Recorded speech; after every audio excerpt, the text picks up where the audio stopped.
Hello everyone, मैं संजीव कुमार हरवार Buddha academy fourth civil service में आपका स्वागत है। आज हम देखेंगे सल्तनत काल का भाग 2 अर्थात इसके प्रश्नोत्तर को विस्तृत रूप से समझेंगे। शुरुआत करते हैं आज का पहला क्वेश्चन। पर वीडियो देखने से पहले चैनल को सब्सक्राइब कर लें और बेल आइकन प्रेस कर लें जिससे ऐसी वीडियो आप तक पहुँच सके। चलिए, अलबरूनी का पूरा नाम था, तो अलबरूनी का पूरा नाम क्या था? अबू रेहान मोहम्मद। ठीक है, चलिए सेकंड क्वेश्चन देखते हैं।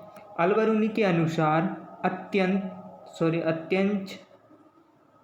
चतुर्वर्ण के नीचे का वर्ग में शामिल थे, तो कौन थे? ए और बी दोनों। ठीक है, देखिए ये है धोबी, मोची, जादूगर, डालिया व ढाल बनाने वाले। ठीक है, नाविक, मछुआरे और ब्याद और जुहारा। ठीक है, ये दोनों शामिल थे।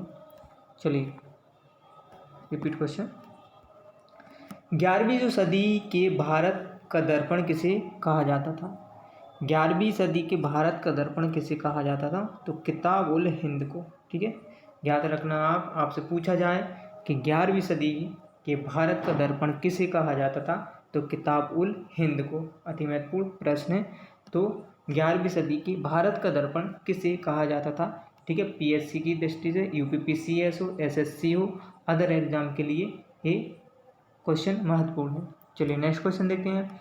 बेहिंद का युद्ध या बेहिंद का युद्ध 1008 से 1009 निम्नलिखित में किन के बीच लड़ा गया? देखिए, तो बेहिंद का युद्ध हुआ था, जो इसका काल था 1008 से 1009 तक, तो मोहम्मद गजनवी और आनंद पाल के मध्य। ठीक है, अति महत्वपूर्ण प्रश्न है, आपसे पूछ रहे हैं बेहिंदी का युद्ध या बेहिंद का युद्ध, तो महमूद गजनवी और आनंद पाल के मध्य हुआ था। ठीक है, तो महमूद गजनवी और आनंद पाल के मध्य। चलिए नेक्स्ट क्वेश्चन देखते हैं। दिल्ली सल्तनत का वह प्रथम सुल्तान कौन था जिसने स्थायी सेना रखी थी? तो कौन था स्थायी सेना? तो अलाउद्दीन खिलजी। ठीक है, तो प्रथम सुल्तान कौन था? अलाउद्दीन खिलजी। अति महत्वपूर्ण प्रश्न है। ठीक है, आता ही है पेपर में। चलिए नेक्स्ट क्वेश्चन देखते हैं। सुल्तान अलाउद्दीन खिलजी की बाबत के संबंध में निम्नलिखित कथनों पर विचार कीजिए। तो देखिए, इसमें अलाउद्दीन खिलजी ने अनाज के दाम नियत किए थे, सही है। ठीक है, अलाउद्दीन खिलजी पहला सुल्तान था जिसने सैनिकों को नगद वेतन दिया था। ठीक है, अलाउद्दीन खिलजी ने शासन में किसानों द्वारा दिए गए भू राजस्व का अंश फसल के आधार तक बढ़ा दिया गया था। ठीक है, ये सभी सही हैं। चलिए नेक्स्ट क्वेश्चन देखते हैं। दिल्ली के निम्नलिखित सुल्तानों में से किसने तैमूरी शासक मिर्जा शाहरुख के अधिराज्य में आना स्वीकार किया था? देखिए, दिल्ली में निम्नलिखित सुल्तानों में से तैमूरी शासक मिर्जा शाहरुख अधिराज्य में आना स्वीकार किया, तो खिज्र और सैयद खां। ठीक है, खिज्र खां और सैयद। अति महत्वपूर्ण प्रश्न। नेक्स्ट क्वेश्चन देखते हैं। निम्न में से कौन गुलरुखी के उपनाम से कविताएं लिखा करता था? तो सिकंदर लोदी। ठीक है, गुलरुखी या गुलरुखी। ठीक, गुलरुखी तो कौन लिखता था? सिकंदर लोदी। नेक्स्ट क्वेश्चन देखते हैं। निम्न में से कौन गुलरुखी, रिपीट क्वेश्चन। चलिए, निम्न में से कौन सा कथन रजिया सुल्तान में असत्य है? तो देखिए सत्य कथन देखते हैं। इल्तुतमिश ने वंशानुगत राजतंत्र स्थापित करने की कोशिश और पुत्रों की अयोग्यता के कारण रजिया सुल्तान उत्तराधिकारी मनोनीत किया। ठीक है, चलिए ठीक है। इसके बाद 1236 में जनता के सक्रिय सहयोग से रजिया सुल्तान दिल्ली की सुल्तान बनी, सही है। ठीक है, उसने हसबी सरदार मलिक याकूत नायब ममल के पद पर नियुक्त किया था। देखिए, उसने जो हसबी सरदार मलिक याकूत को नायब मलकित के पद पर नियुक्त किया था। ठीक है, ये सही है और इसका ये वाला गलत है। रजिया ने सर्वप्रथम तुर्क संगत सामंत वर्ग की शक्ति को सुदृढ़ता प्रदान की, ये इसका गलत है। ठीक, नेक्स्ट क्वेश्चन देखते हैं। निम्न में से कौन सा कथन बलबन के संबंध में असत्य है? तो इनमें से कोई नहीं। देखो उसने चालीसा दल चहलगानी से संबंधित सामंतों का दमन किया। कानून एवं व्यवस्था की बहाली के लिए उसने लौ एवं रक्त की नीति अपनाई। उसने केंद्रीय सैन्य विभाग दीवाने अर्ज की स्थापना की। ठीक है, उपरोक्त ये सभी सही है। अति महत्वपूर्ण प्रश्न है बलबन के संबंध में। ठीक है, एक प्रश्न आता ही है, ये क्या दो। दिल्ली पर शासन करने वाले निम्न वंशों का सही क्रम क्या है? देखिए अति महत्वपूर्ण प्रश्न है। ठीक, अब यही पूछेगा, आपसे पूछेगा तो एग्जाम में। दिल्ली के जो पर शासन करने वाले निम्न वंश, देखिए दिल्ली पर शासन सबसे पहले किसने किया था? तो गुलाम वंश ने। ठीक है, उसके बाद किसने किया था? तो खिलजी वंश। ठीक है, तो गुलाम, खिलजी, ठीक है, तुगलक, ठीक, सैयद और लोधी अंतिम थे। ठीक है, तो पहला कौन था? गुलाम वंश, खिलजी वंश, तुगलक, सैयद और लोधी, याद रखना आप। ठीक है, चलिए नेक्स्ट क्वेश्चन देखते हैं। मोहम्मद गौरी के आक्रमणों का निम्न में से कौन सा परिणाम नहीं हुआ? तो कौन सा नहीं हुआ? ऑप्शन नंबर ए, पंजाब से लेकर बंगाल तक फिर से उत्तरी भारत का केंद्रीय सत्ता के अधीन हो गया। ठीक है, चलिए नेक्स्ट क्वेश्चन देखते हैं। तुर्कों द्वारा राजपूतों को पराजित करने के निम्न में कौन सा कारण है? तो 1 2 3, ठीक है, 1 2 3 इसके। तो उनके समाज का पृथकवादी एवं अनुदार होना, असमानता पर आधारित जाति व्यवस्था, विज्ञान एवं प्रौद्योगिकी अवनति। नेक्स्ट क्वेश्चन देखते हैं। गुलाम वंश के आरंभिक शासकों का निम्न में से कौन सा सही अनुक्रम है? तो कौन सा है? बी वाला, ऑप्शन नंबर बी। ठीक है, देखिए गुलाम वंश के जो आरंभिक शासकों का सही काल जो अनुक्रम है वो कौन सा है? पहले कुतुबुद्दीन ऐबक, ठीक है, गुलाम वंश का कुतुबुद्दीन ऐबक, ठीक है, आराम शाह, फिर इल्तुतमिश, फिर रजिया सुल्तान। ठीक है, याद रखना गुलाम वंश का जो आरंभिक शासकों को का निम्न में से कौन सा सही अनुक्रम है? तो पहले कुतुबुद्दीन ऐबक, फिर उसके पश्चात आराम शाह, फिर रजिया सुल्तान, उसके बाद रजिया सुल्तान, फिर इल्तुतमिश, फिर रजिया सुल्तान। चलिए, अलाई दरवाज़ा निम्न में से किसका मुख्य द्वार है? तो कुतुब मीनार का। ठीक है, IMP क्वेश्चन। चलिए सुमिलित करें। देखिए ये क्वेश्चन इनमें से एक क्वेश्चन आता ही है, इसलिए अच्छे से याद कर लेना। जो हिंदुओं द्वारा दिया जाने वाला भूमि कर होता था वो क्या? खराज कहते थे उसको। क्या? खराज। हिंदुओं द्वारा दिए जाना वाला भूमि कर होता था उसको खराज कहते थे। युद्ध की लूट में राज का 1/5 भाग क्या होता था? खुम्स। ठीक है, याद रखना युद्ध की जो लूट में राज का 1/5 भाग खुम्स होता था। ठीक है, मुस्लिमों द्वारा दिया जाने वाला जो भूमि कर होता था उसको क्या कहते थे? ज़कात। ठीक है, उस्र। ठीक है, उसको क्या कहते थे? उस्र। और मुस्लिम को लगने वाला जो धार्मिक कर था, उसको ज़कात कहते थे। ठीक, तो याद रखना ये कर आएंगे, इससे संबंधित आपसे पूछेगा। हिंदुओं द्वारा जो दिया जाने वाला भूमि कर होता था वो खराज। ठीक है, खराज। इसके बाद युद्ध की जो लूट में राज्य का 1/5 भाग खुम्स। ठीक है, मुस्लिमों द्वारा दिया जाने वाला जो भूमि कर होता था वो उस्र, और मुस्लिमों द्वारा जो लगने वाला धार्मिक कर उसको क्या कहते थे? ज़कात। ठीक है, स्क्रीनशॉट ले सकते हैं, अति महत्वपूर्ण प्रश्न है। चलिए नेक्स्ट क्वेश्चन देखते हैं। इब्राहिम लोदी के बारे में निम्न में से क्या सत्य नहीं है? देखिए तो सत्य क्या क्या है? क्रूर एवं निरंकुश शासक था। ठीक है, अफगान अमीरों की खिलाफत था। दौलत खां के काबुल के शासक बाबर में इब्राहिम लोदी को हराने के लिए बुलाया था। ठीक है, सही है। तो इसका गलत क्या है? महान निर्माता एवं कला का पुजारी।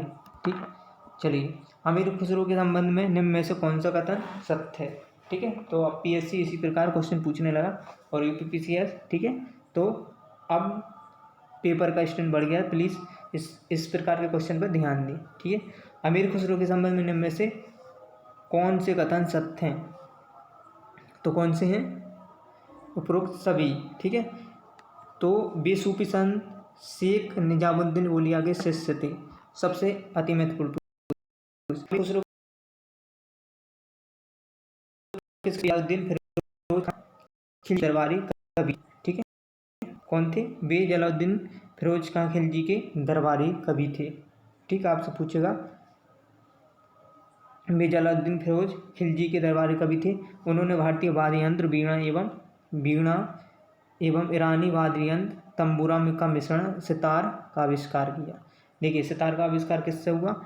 जो भारतीय वाद्य यंत्र वीणा एवं ईरानी वाद्य यंत्र तंबूरा के मिश्रण से सितार का आविष्कार किया।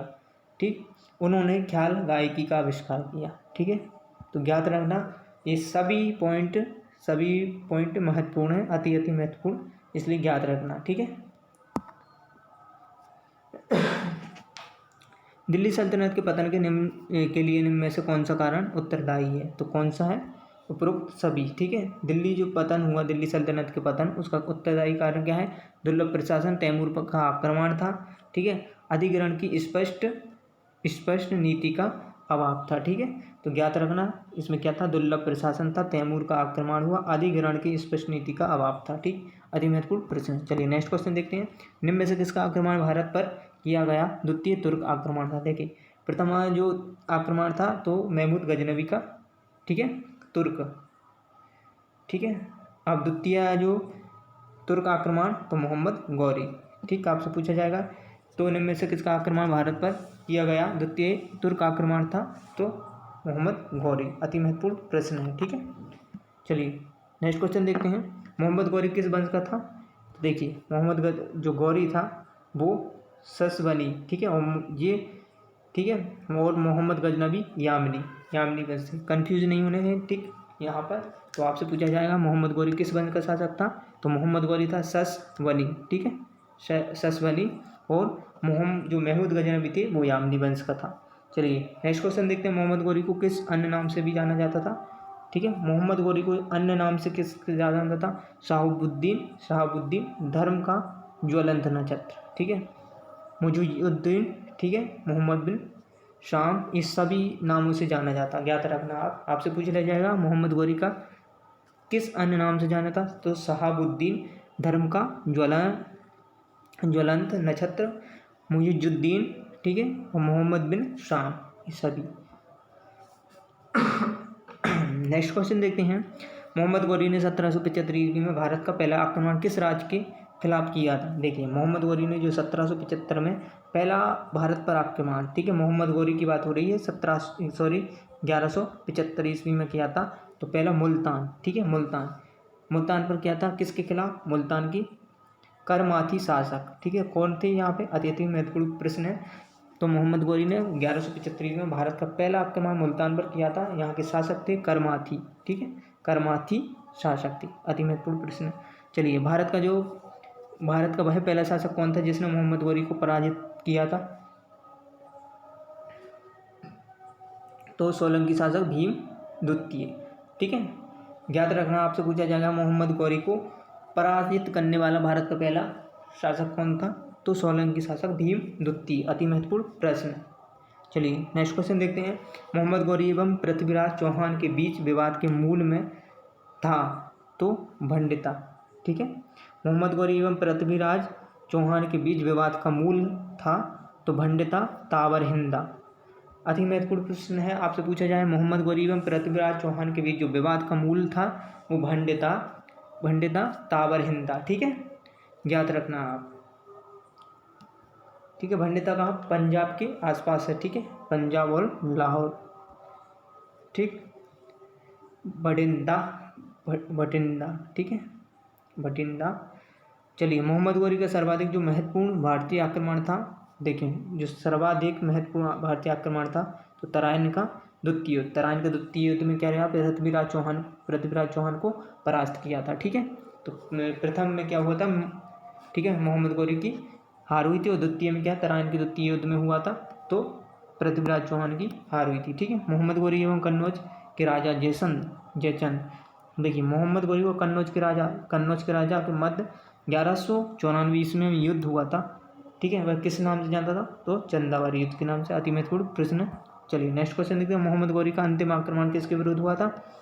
तो पंजाब के खोकर। मोहम्मद गौरी का देखिए अब कहाँ किसकी बात हो रही है? अति महत्वपूर्ण प्रश्न है यहाँ से। ठीक है, मोहम्मद गौरी जो अंतिम आक्रमण हुआ था वह किसके विरुद्ध हुआ था? तो पंजाब की खोकर। ठीक है, तो मोहम्मद गौरी का जो अंतिम आक्रमण किसके विरुद्ध हुआ था? तो पंजाब की खोखर। चलिए नेक्स्ट क्वेश्चन देखते हैं। तराइन का द्वितीय युद्ध ऐसा निर्णायक युद्ध समझना चाहिए जिसने भारत पर मुसलमानों की आधारभूत सफलता निश्चय कर दिया, बाद में होने वाले आक्रमण इसके परिणाम मात्र थे। यह किसका कथन था? तो B.A. स्मिथ। अति महत्वपूर्ण प्रश्न, ठीक है। तो तराइन का द्वितीय युद्ध ऐसा निर्णायक युद्ध समझना चाहिए जिसने भारत पर मुसलमानों की आधारभूत सफलता निश्चित कर दिया, बाद में होने वाले आक्रमण इसके परिणाम मात्र थे। तो B.A. स्मिथ। चलिए नेक्स्ट क्वेश्चन देखते हैं। मोहम्मद गौरी के किस सेनापति ने बिहार विजय 1202 से 3, बंगाल विजय और 1204-5 में एवं असम पर आक्रमण 1206 में किया था? तो किसने किया था? इख्तियारुद्दीन मोहम्मद बिन बख्तियार खिलजी, ठीक है। ये देखिए मोहम्मद गौरी के किस सेनापति ने, अब मोहम्मद गौरी का सेनापति ने बिहार विजय में 1202 से 3 में और बंगाल विजय में 1204-5 में असम पर आक्रमण 1206 में किया, ठीक है। तो इख्तियारुद्दीन मोहम्मद बिन बख्तियार खिलजी, ठीक है। चलिए नेक्स्ट क्वेश्चन देखते हैं। भारत में मुस्लिम राज्य का संस्थापक मोहम्मद गौरी को माना जाता है, परंतु भारत में स्वतंत्र मुस्लिम राज्य का संस्थापक किसे माना जाता है? देखिए भारत में जो मुस्लिम राज्य का संस्थापक मोहम्मद गौरी को, देखिए भारत में मुस्लिम संस्थापक मोहम्मद गौरी को, परंतु भारत में स्वतंत्र मुस्लिम राज्य का संस्थापक किसे माना जा? कुतुबुद्दीन ऐबक। अति महत्वपूर्ण प्रश्न है, यहाँ से कंफ्यूज नहीं होना है। तो भारत का जो मुस्लिम राज्य का संस्थापक माना जाता है वो किसको माना जाता है? मोहम्मद गौरी को। और स्वतंत्र मुस्लिम राज्य का संस्थापक किसको? कुतुबुद्दीन ऐबक को। चलिए नेक्स्ट क्वेश्चन देखते हैं। अलाउद्दीन खिलजी के आक्रमण के समय देवगिरी का शासक कौन था? ठीक है, तो रामचंद्र देव। अति महत्वपूर्ण प्रश्न है, यहाँ से आते ही हैं प्लीज़, ठीक है। तो आप ध्यान से पढ़ें। तो कौन थे? रामचंद्र देव, ठीक है, रामचंद्र देव। चलिए, जब उसने राजस्व प्राप्त किया तो वह शरीयत के नियमों और आदेशों से पूर्णतः स्वतंत्र था। बरनी ने यह कथन किस सुल्तान के लिए कहा? तो अलाउद्दीन खिलजी। देखिए, जब उसने राजस्व प्राप्त किया तो वह शरीयत नियमों और आदेशों से पूर्णतः स्वतंत्र था। बरनी ने यह कथन किस सुल्तान के लिए कहा? तो अलाउद्दीन खिलजी, ठीक है। अति महत्वपूर्ण प्रश्न है, आपसे पूछा जाएगा। जब उसने राजस्व प्राप्त किया तो वह शरीयत के नियमों आदेशों से पूर्णतः स्वतंत्र था। बरनी ने यह कथन किस सुल्तान के लिए कहा? तो अलाउद्दीन खिलजी। चलिए नेक्स्ट क्वेश्चन देखते हैं। सल्तनत काल में भू राजस्व का सर्वोत्तम ग्रामीण अधिकारी था? तो चौधरी, ठीक है। कौन था? चौधरी। देखिए, सल्तनत काल में भू राजस्व का सर्वोत्तम ग्रामीण अधिकारी था। तो सल्तनत काल की बात हो रही, जो ग्रामीण अधिकारी था सल्तनत काल में कौन था? चौधरी, ठीक है। अति महत्वपूर्ण है। पंचायत, यदि पटवारी एग्जाम में पंचायत से पूछेगा तो यही पूछेगा कि सल्तनत काल में भू राजस्व का जो सर्वोच्च ग्रामीण अधिकारी होता था उसको क्या कहा जाता था? चौधरी, ठीक है। अति महत्वपूर्ण प्रश्न। चलिए नेक्स्ट क्वेश्चन देखते हैं। तैमूर के आक्रमण के बाद भारत में किस वंश का राज स्थापित हुआ? तो किस वंश का हुआ? सैयद वंश का, ठीक है। तैमूर के आक्रमण के बाद भारत में किस राजवंश का स्थापित हुआ? तो सैयद वंश। चलिए नेक्स्ट क्वेश्चन देखते हैं। निम्नलिखित में से किस सुल्तान ने दरबार में सबसे अधिक गुलाम थे? देखिए, अति महत्वपूर्ण प्रश्न। तो फिरोज तुगलक, ठीक है। इस प्रकार के क्वेश्चन आते ही हैं, इसलिए ध्यान दें, ठीक है। तो निम्नलिखित में से किस सुल्तान के दरबार में सबसे अधिक गुलाम थे? तो फिरोज तुगलक, ठीक है। अति महत्वपूर्ण प्रश्न है, ठीक है, महत्वपूर्ण प्रश्न। चलिए, निम्नलिखित में से किस सुल्तान ने बेरोजगारों को रोजगार दिया था? देखिए, बेरोजगार को रोजगार दिया था तो फिरोज तुगलक ने, ठीक है। निम्नलिखित में से किस सुल्तान ने बेरोजगारों को रोजगार दिया था? तो फिरोज तुगलक ने, ठीक है। तो बेरोजगारों को रोजगार दिया था तो फिरोज तुगलक ने। अति महत्वपूर्ण प्रश्न है, ठीक है। इस प्रकार पूछ ले अभी, क्योंकि भारत में बहुत बेरोजगारी है अभी, तो हाल ही में पूछ सकता है ये क्वेश्चन, ठीक है। चलिए नेक्स्ट क्वेश्चन देखते हैं। निम्नलिखित में से किस सुल्तान ने फलों की गुणवत्ता सुधारने के लिए उपाय किए थे? निम्नलिखित में से किस सुल्तान ने फलों की गुणवत्ता सुधारने के लिए उपाय किए थे? तो किसने किए थे? देखिए, निम्नलिखित में से किस सुल्तान ने क्या किया था? फलों की गुणवत्ता सुधारने के लिए उपाय किए थे? तो फिरोज तुगलक ने। अति महत्वपूर्ण प्रश्न है, आपसे पूछ लिया जाएगा, निम्नलिखित में किस सुल्तान ने फलों की गुणवत्ता सुधारने के लिए उपाय किए थे? फिरोज तुगलक ने, फलों से फिरोज तुगलक। ठीक है, चलिए नेक्स्ट क्वेश्चन, नालंदा विश्वविद्यालय के विनाश का कारण था? तो नालंदा विश्वविद्यालय विनाश का कारण मुसलमान, ठीक है, या मुस्लिम। ठीक, चलिए नेक्स्ट क्वेश्चन देखते हैं, तबकात नासिरी के लेखक कौन है? नासिरी के लेखक कौन है? तो मिनहाज उस सिराज, ठीक है, मिनहाज उस सिराज, याद रखना, अति महत्वपूर्ण। ठीक है, अति महत्वपूर्ण क्वेश्चन है, तबकात नासिरी का लेखक कौन था? तो मिनहाज उस सिराज, अति महत्वपूर्ण प्रश्न। चलिए नेक्स्ट क्वेश्चन देखते हैं, अलाई दरवाज़ा का निर्माण किसने करवाया था? देखिए यहाँ पे कन्फ्यूज होते हैं, अलाउद्दीन, ठीक है, अलाउद्दीन का अलाउद्दीन, याद रखना आप हाथ से। अलाई दरवाज़ा, यहाँ पे आप कंफ्यूज हो गए कि कुतुबुद्दीन ऐबक थे, इल्तुतमिश थे, कौन थे? तो अलाई दरवाज़ा का निर्माण किसने? हाथ से अलाई, यहाँ से अलाउद्दीन खिलजी। ठीक है, कंफ्यूज नहीं होना। अलाई दरवाज़ा का निर्माण किस सुल्तान ने करवाया था? तो अलाउद्दीन खिलजी। हाथ से अलाई दरवाज़ा, हाथ से अलाउद्दीन खिलजी, याद रहेगा आपको, अति महत्वपूर्ण प्रश्न। चलिए नेक्स्ट क्वेश्चन देखते हैं, कुतुबुद्दीन ऐबक की राजधानी थी? तो कुतुबुद्दीन ऐबक की राजधानी क्या थी? लाहौर। ठीक है, अति महत्वपूर्ण प्रश्न आपसे पूछ लिया जाएगा, कुतुबुद्दीन ऐबक की राजधानी थी? तो लाहौर। ठीक है, लाहौर, तो कुतुबुद्दीन ऐबक की राजधानी लाहौर। चलिए नेक्स्ट क्वेश्चन देखते हैं, अलाउद्दीन खिलजी के प्रसिद्ध सेनापतियों में किसकी मंगोलों के विरुद्ध लड़ते हुए मृत्यु हो गई थी? तो जफर खां।